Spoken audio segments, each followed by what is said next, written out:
Assalamualaikum.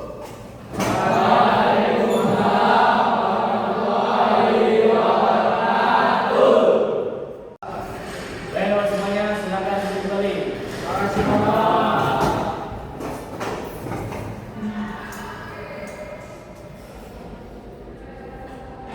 Sebelum kita mulai pembelajaran hari ini, sama-sama kita berdoa. Kiranya ketua silakan memimpin doanya.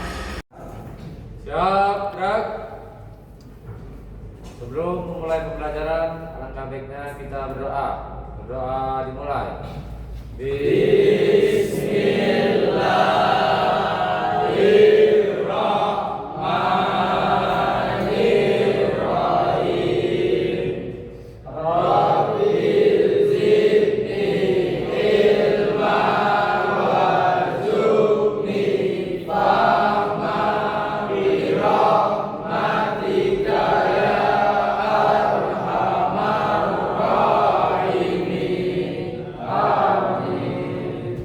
Berdoa selesai. Ucapkan salam. Assalamualaikum warahmatullahi wabarakatuh. Waalaikumsalam warahmatullahi wabarakatuh. Baiklah semuanya, bagaimana kabarnya? Alhamdulillah, luar biasa. Allahu Akbar. Alhamdulillahirrahmanirrahim. Anda semuanya bersyukur kita kepada Allah Subhanahu wa taala yang telah mana siang hari ini Allah masih memberikan kita banyak nikmat berupa nikmat kesehatan serta kesempatan sehingga kita dapat bertemu kembali dalam kegiatan menuntut ilmu. Salawat dan salam dan tak lupa kita selalu memperbanyak salawat kepada baginda Muhammad sallallahu alaihi wasallam. Allahumma sholli ala sayyidina Muhammad wa ala ali sayyidina Muhammad. Ya. Bapak lihat wajahnya masih kurang seger, kurang semangat.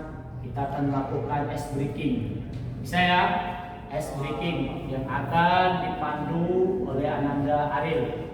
Ayo Aril, kepada Ananda kami silakan. Ya, ice breaking. Ya, semuanya silakan berdiri. Silakan berdiri. Hari ini kita speaking terlebih dahulu agar pikiran kita fresh dan fokus ya. Yang akan dipimpin oleh Ananda Aril. Jika ada yang salah, akan Bapak tunjuk untuk memimpin bacaan ayat suci Al-Quran. Setuju? Setuju. Gimana contohkan Ananda Aril? Teman-teman semuanya. Ya. Dengan kepala, otak. Otak. Dengan mulut, batu. Batu. Dengan pundak, bentuk. Bentuk. Teman-teman semuanya. Siap. Are you ready? Yes, I'm ready. Otak. Batu. Bentuk. Ya salah, ada salah. Silakan semuanya. Baiklah teman-teman semuanya, kita akan membacakan surah Ad-Duha. Bismillahirrahmanirrahim. Wad-duha wal-laili idza saja ma wadda'an wa amma bi ni'mati rabbika fahaddits. Sadaqallahul azim. Ya, terima kasih buat Anda Habib, silakan duduk kembali. Ya, baik anak-anak semuanya. Lebih dahulu Bapak absen ya untuk mengetahui kehadiran kalian semuanya. Ya. Ade Ahmad Kurnianto. Andre Setiawan. Ari Setiawan. Oke. Arif. Zaini Akbar. Alhamdulillah hari ini satu yang sakit yaitu Anda Wito. Sama-sama kita doakan semoga teman kalian lekas sembuh. Amin ya robbal alamin. Ya. Pada hari ini untuk kelas 12 kita akan membahas materi tentang pernikahan. Bapak tanya, Siapa yang tahu Ananda apa itu nikah? Saya Pak. Ya, Zainaba silakan. Pernikahan atau perkawinan adalah ikatan lahir batin dari seorang pria dan wanita sebagai suami istri dengan tujuan membangun rumah tangga. Ya, kasih tepuk tangan dulu buat Zainaba. Pertanyaan yang kedua selanjutnya, kenapa sih ada materi pada kelas 12 itu tentang pembahasannya tentang nikah? Siapa yang tahu? Saya Pak. Ya, Ridwan silakan. Alasannya agar kami mengetahui ilmu menikah sebelum kami menikah Pak. Ya, agar mengetahui ilmu tentang pernikahan sebelum kalian menikah. Kasih tepuk tangan buat Ridwan. Anda Bapak yang soleh, disitulah pentingnya ilmu tentang pernikahan untuk kalian jenjang kelas 12. Karena sebagaimanapun nanti kalian tamat dari sekolah ini banyak pilihan buat kalian. Yang pertama antara bekerja, yang kedua antara kuliah, yang ketiga antara nikah. Tidak ada ataupun tidak mungkin orang, apalagi kalian sebagai laki-laki yang tidak mau menikah. Betul tidak? Betul. Anda Bapak sekalian, dengan dua pertanyaan tadi yang telah dijawab oleh teman kalian Ananda Zainal Akbar dan Ridwan, ya, pembahasan tentang nikah, maka dari itu kita sama-sama melihat slide ya yang telah Bapak buat materi tentang pembahasan pernikahan. Perhatikan apa semuanya di depan kalian, tujuan pembelajaran materi pernikahan. Baik, silakan Ridwan membacanya. Tujuan pembelajaran materi pernikahan. 1. Murid memiliki kemampuan dalam memahami makna atau pengertian pernikahan. 2. Murid memiliki kemampuan dalam memahami hukum dari pernikahan. Ya, menggunakan. Yang kedua selanjutnya adalah, nah ini, Anda Bapak semuanya di slide tersebut ini Anda Bapak ada pengertian, ya. Di situ nanti akan kita jelaskan bahasa tentang pernikahan, istilah tentang pernikahan, dan undang-undang tentang pernikahan. Lalu selanjutnya tentang hukumnya Anda semuanya, ya. Sesuai dengan tujuan pembelajaran tadi, Anda semuanya harus mengetahui apa hukum tentang pernikahan. Ada wajib, ada haram, ada sunnah, ada makruh, dan ada mubah. Anda semuanya paham? Ya, kita sama-sama menyaksikan slide tersebut lagi. Nih, coba silakan dibaca Ananda Sidik. Ya Pak. Ya. Nakahat adalah salah satu cabang ilmu fikih yang menjelaskan tentang masalah pernikahan, seperti tata cara atau ketentuan pernikahan, kewajiban dan tanggung jawab suami, istri, dan anak-anak, perceraian dengan segala persyaratan dan serta rujuk. Ya, Anda semuanya. Kita sebagai laki-laki penuh dan rasa tanggung jawab itu terhadap kita untuk istri kita. Ya. Setelah itu apalagi istri kita nanti hamil. Ya, melahirkan, dan alhamdulillahnya kita memiliki anak. Di situ berdabel-dabel lah amanah yang diberikan oleh Allah Subhanahu wa taala kepada diri kita, apalagi sebagai kita laki-laki. Ya, silakan Ridwan baca. Secara bahasa, etimologi kata munakahat berasal dari bahasa Arab, yaitu dari akar kata nakaha yang berarti al-jamu, berkumpul, al-dahamu, menyatukan, dan juga berarti al-wad, hubungan suami istri. Dengan demikian, secara bahasa munakaat bermakna proses penyatuan antara laki-laki dan perempuan dalam sebuah ikatan. Kata ini digunakan dalam Al-Quran maupun hadis untuk menunjuk pada pernikahan sebagai bentuk penghalalan hubungan antara laki-laki dan perempuan yang sebelumnya tidak halal. Ya. Baik, terima kasih. Tepuk tangan Ridwan. Contoh, ya, emak kita dengan bapak kita sebelum halal, mungkin mereka mulai dengan namanya perkenalan. Rasanya si bapak cocoklah ibu kita ini menjadi pendampingnya. Menurut ibu kita cocoklah si bapak ini pendamping si ibu. Nah, di sinilah anak bapak, hubungan antara laki-laki yang sebelumnya tidak halal menjadi halal. Pak, yang bagaimana halalnya ini? Halalnya ini adalah bersentuhan, berciuman, bahkan berhubungan intim. Disitulah yang dinyatakan halal. Bisa dimengerti? Ya. Baik. Selanjutnya, menurut istilah, ya, pembahasan kita selanjutnya adalah menurut istilah. Silakan dibaca oleh Ananda Zaini Akbar. Secara istilah, munakahat adalah akad yang menghalalkan hubungan antara laki-laki dan perempuan yang sebelumnya haram dengan tujuan membentuk keluarga yang sakinah, mawaddah dan ramah sesuai syariat Islam. Dalam fikih, munakahat dipahami sebagai perjanjian yang kuat atau mitsakam walijhan antara seorang laki-laki dan perempuan yang menjadikan keduanya halal berhubungan sebagai suami istri, serta menimbulkan hak dan kewajiban timbal balik baik dalam segi agama, hukum maupun sosial. Ya, turun tangan. Antara laki-laki dan perempuan yang menjadi keduanya halal berhubungan sebagai layaknya suami istri. Itulah anak bapak menurut istilah dalam pernikahan. Bisa dipahami? Bisa. Ya.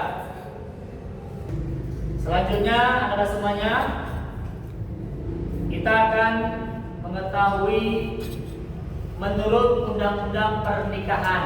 Ya. Silakan baca, Farel. Ya. Menurut UU Pernikahan, dalam Undang-Undang Republik Indonesia Nomor 1 Tahun 1974 tentang pernikahan atau UUP, pada pasal 1 disebutkan pernikahan ialah ikatan lahir batin antara seorang pria dengan seorang wanita sebagai suami istri dengan tujuan membentuk keluarga atau rumah tangga yang bahagia dan kekal berdasarkan ketuhanan yang Maha Esa.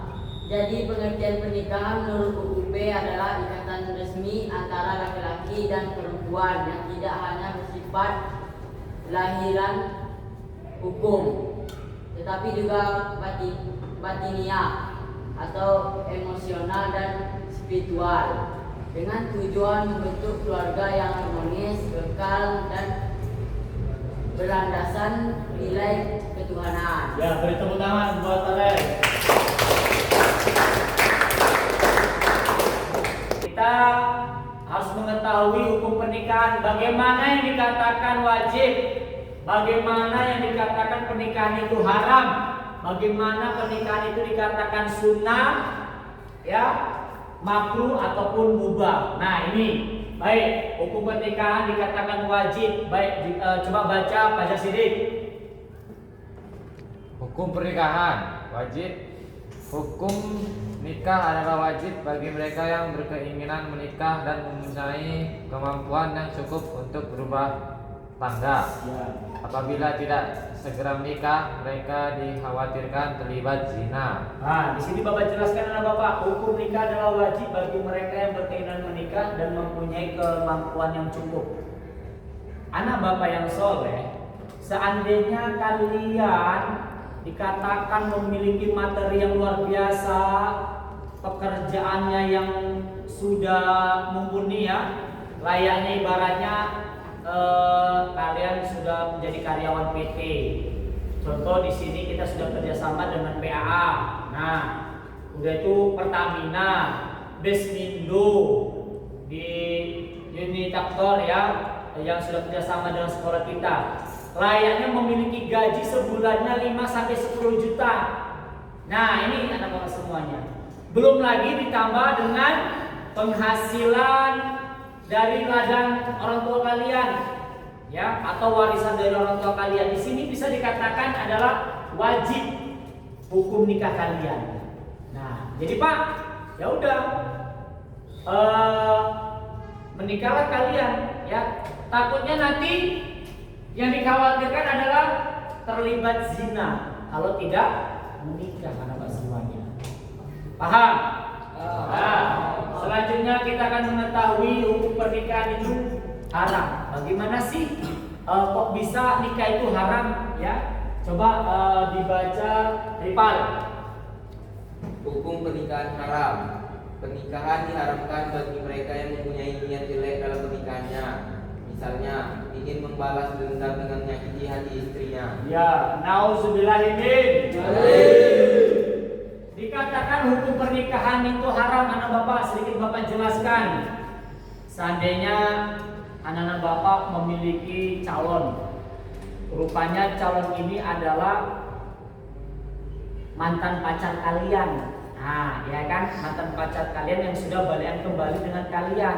Kalian ingat yang pernah dilakukan sama kalian. Contoh, pernah dia selingkuhin kalian. Yang kedua, pernah memukul kalian, ya, atau menjelek-jelekan kalian di depan temannya, di depan orang tuanya, bahkan orang tua kalian pun disakiti. Sewaktu, contoh kan Ariel, ananda Ariel sukses, kaya raya, di sini ada niat jelek untuk menikahi calon atau mantan kalian itu. Ya, jeleknya apa? Di sini bagaimana sisi jelek kalian? Oh, aku akan nikahi dia, aku akan membalas dia sebagaimana dia telah menyakitiku. Ya, nah Bapak ya, ini dikatakan haram. Setelah itu Pak, rupanya setelah nikah dipukul, dijambak, dikerjain, bahkan sampai ya rasa sakitnya itu bukan di dalam hati lagi, di jiwa badan dia, anak bapak dia sudah merasakan. Ya, disinilah anak bapak dikatakan pernikahannya itu haram. Ya, jangan sampai anak bapak. Ya, jangan sampai pernikahan itu dibilang haram. Ya, tuh. Ya, selanjutnya.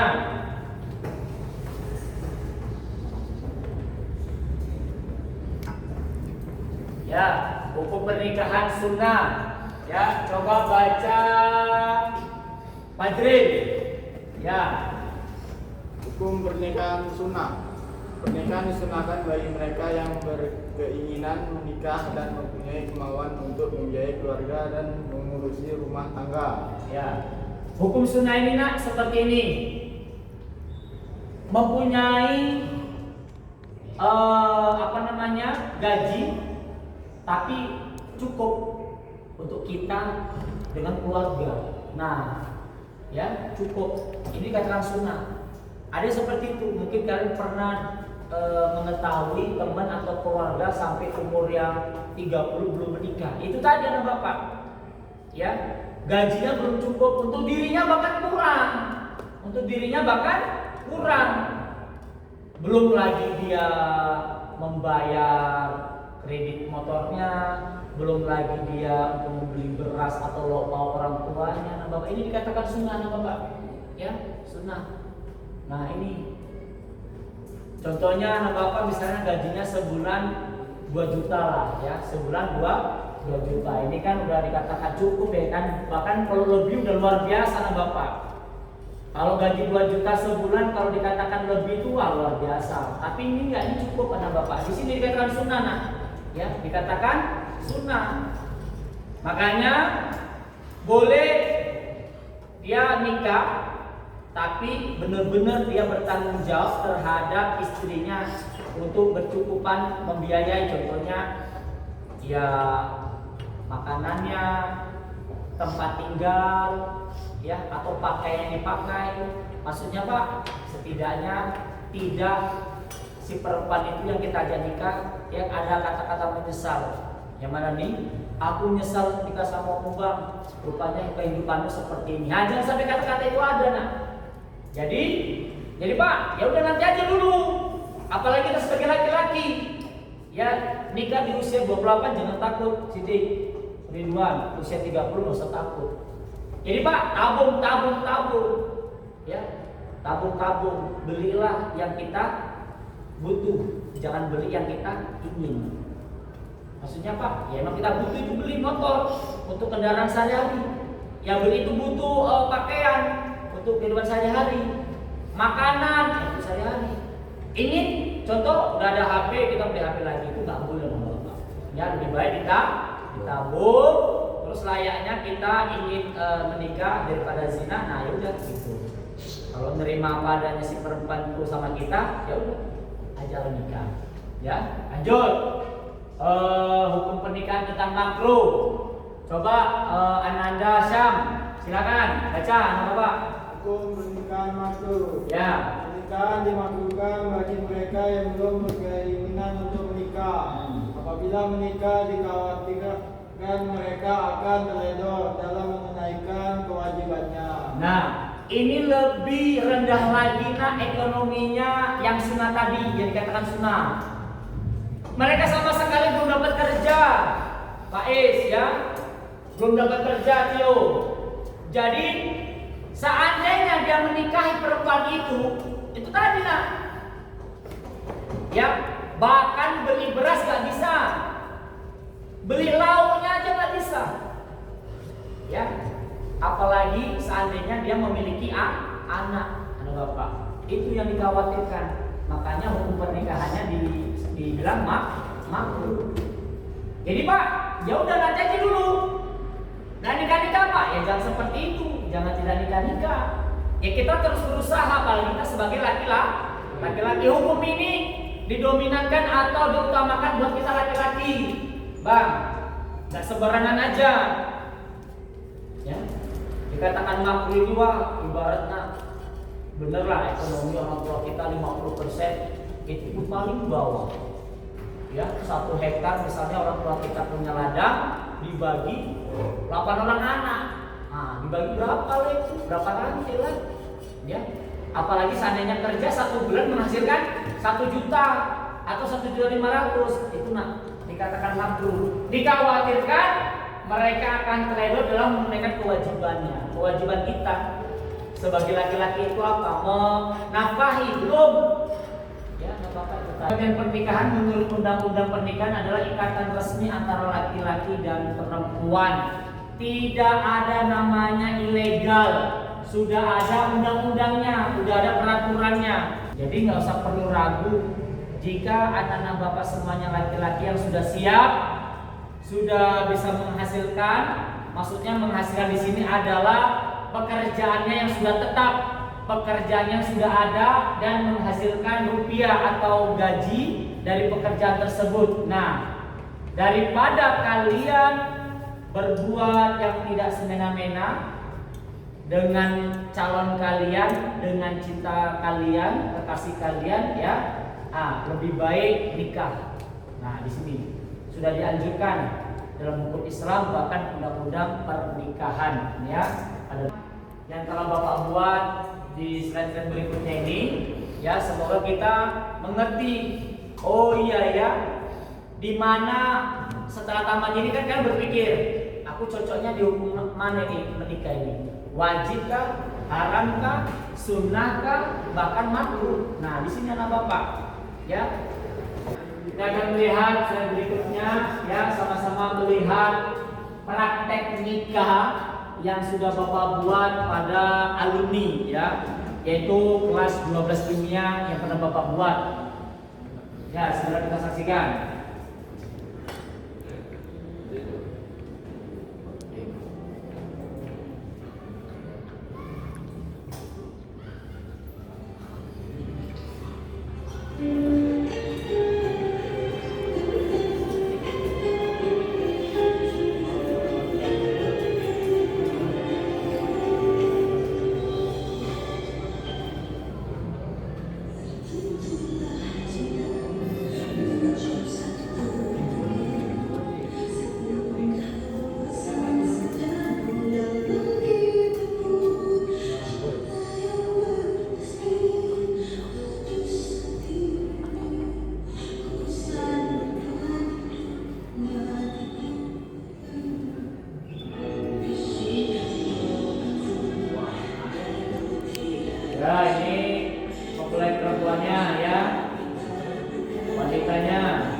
Dimulai kuliahnya.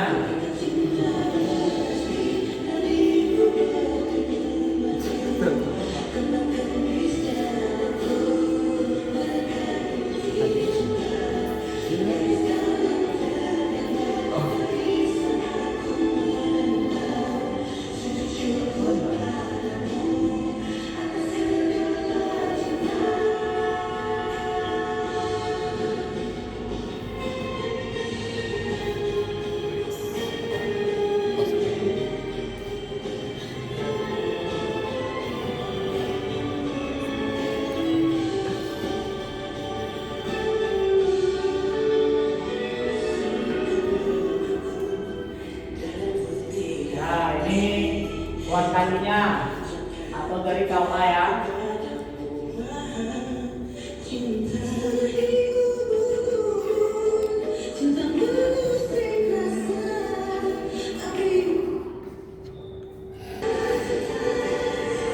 Ini prosesi pernikahan ijab kabul ya.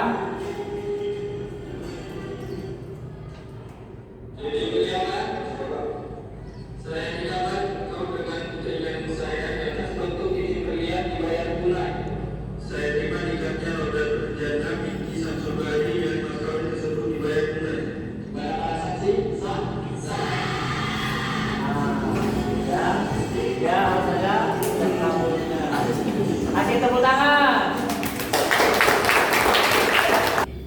Baiklah semuanya, setelah kalian melihat slide tentang penjelasan pernikahan, ya setelah itu melihat video prosesi pernikahan, ya. Jadi sekarang adalah membuat diskusi kelompok. Ya, coba silakan dibuat kelompoknya. Yuk silakan. Pokoknya satu lembar kertas, segera diisi apa yang kalian tanyakan. Silakan. Silakan diskusikan per kelompoknya masing-masing.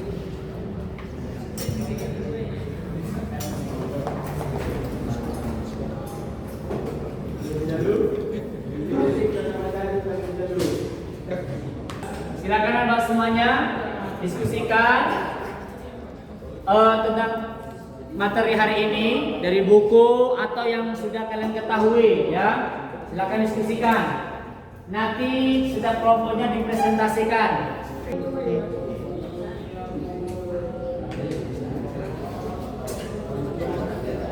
Nah, ada yang sudah siap? Sudah? Ya, coba. Dari kelompok 3 sudah siap? Ya, silakan maju ke depan. Yuk.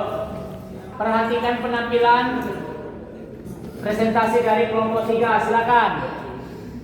Saya dari kelompok 3 akan mempresentasikan faktor penyebab pernikahan dini serta dampaknya. Ya.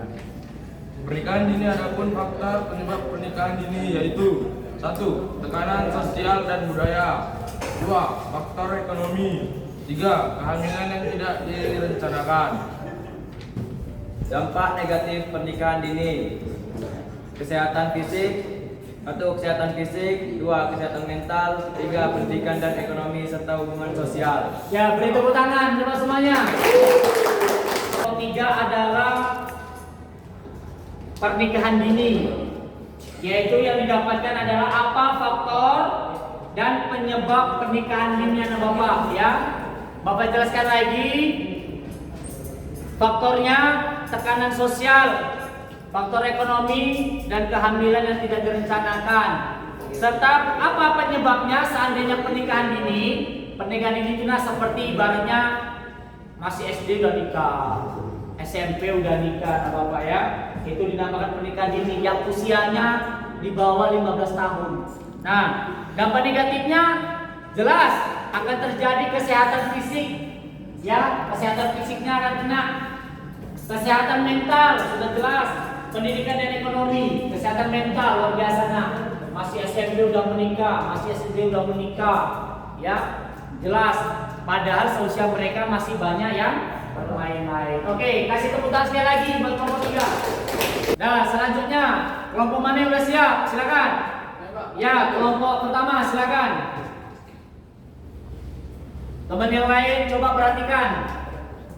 Presentasi kelompok 1, silakan. Di sini kami ingin menyampaikan anjuran menikah sesuai dengan ayat Al-Quran.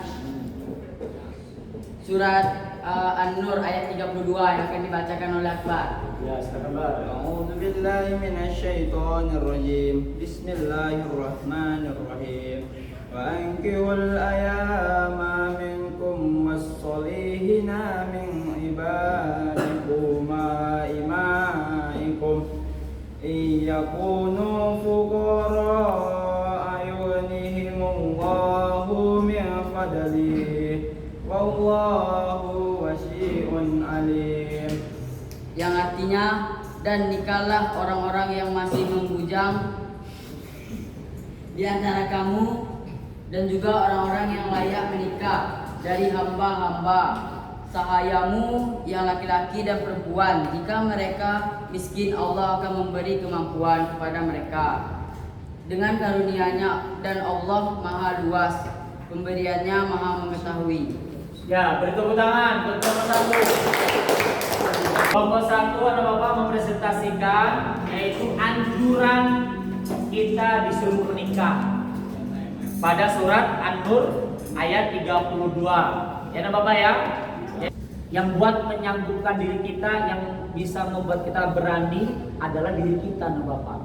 Kita sebagai laki-laki ya, jangan tidak sampai tidak menikah. Sudah ada penjelasan tentang nikah, sudah ada hukumnya tentang nikah, ya. Bahkan udah ada teman kalian yang sudah presentasi hari ini. Ya, bisa dipahami anak semuanya? Bisa. Untuk mengevaluasi kegiatan hari ini anak bangsa semuanya. Yang pertama, tolong dipahami tentang istilah bahkan hukum pernikahan. Ya, itu evaluasi kita. Yang selanjutnya, pembelajaran untuk minggu depan adalah yang pertama kita harus mengetahui rukun nikah. Ya, tentang rukun. Ya, selanjutnya langsung setelah kita rukun nikah kita mempraktekkan nikah. Setuju? Setuju. Baik semuanya, sebelum mengakhiri kegiatan hari ini, sama-sama kita ucapkan hamdalah. Alhamdulillahirabbil alamin. Kepada ketua silakan pimpin doa. Sebelum mengakhiri pembelajaran kita ini, alangkah baiknya kita berdoa dimulai.